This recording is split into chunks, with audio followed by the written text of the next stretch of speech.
Is the United States supporting al-Qaeda in Syria? The answer is yes. Fact number one, there is no question that al-Qaeda fighters are part of the opposition forces attempting to overthrow Syria's government. Fact number two, the creation of al-Qaeda wasn't Islamic fundamentalism. It was the CIA. The Mujahideen was created by the CIA to cause problems for the Soviets. And you might say that's crazy talk, right? Here's Secretary of State Hillary Clinton. To be fair, we had helped to create the problem we're now fighting. How? Because when the Soviet Union invaded Afghanistan, we had this brilliant idea that we were going to come to Pakistan and create a force of Mujahideen, equip them with Stinger missiles and everything else to go after the Soviets inside Afghanistan.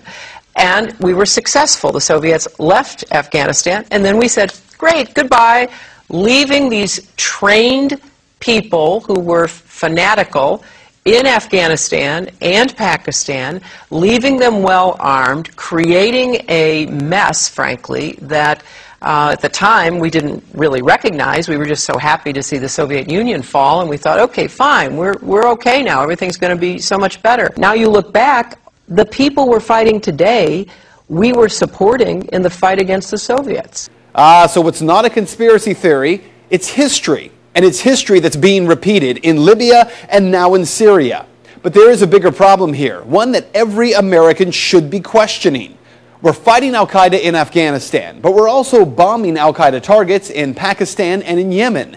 And as we do that, something occurs known as collateral damage. Hundreds of civilians in Yemen have been killed in just the first half of 2012 by U.S. airstrikes aimed at al-Qaeda fighters. We also have a history of kind of moving in and out of Pakistan. I mean, let's remember here, the people we are fighting today, we funded 20 years ago. And we did it because we were locked in this struggle with the Soviet Union. They invaded Afghanistan, and we did not want to see them control Central Asia. And we went to work. And it was President Reagan, in partnership with the Congress, led by Democrats, who said, you know what, sounds like a pretty good idea.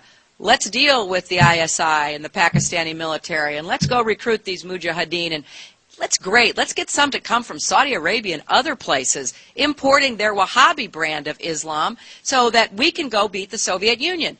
And guess what? They retreated, they lost billions of dollars, and it led to the collapse of the Soviet Union. So there's a very strong argument, which is, it wasn't a bad investment to end the Soviet Union, but let's be careful what we sow because we will harvest.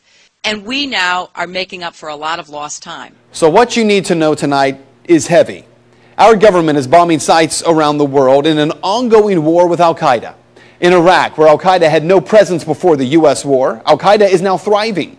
The same al-Qaeda, yes, created by the U.S. government in order to harm the Soviets. And today, at least 13,000 civilians in Afghanistan are dead as a result of that war with al-Qaeda. So with all respect to Ms. Fitzgerald from the Irish Times, this is not propaganda. Rather, it is the question that every American should be demanding answers on from Congress and from this president. Why are we giving al-Qaeda fighters money and weapons to overthrow yet another government in the Middle East? Today, our government claims they're freeing the people of Syria. Tomorrow, if history tells us anything, we will be killing and wounding civilians in airstrikes and then referring to them as collateral damage in a war with an enemy who we brought to power.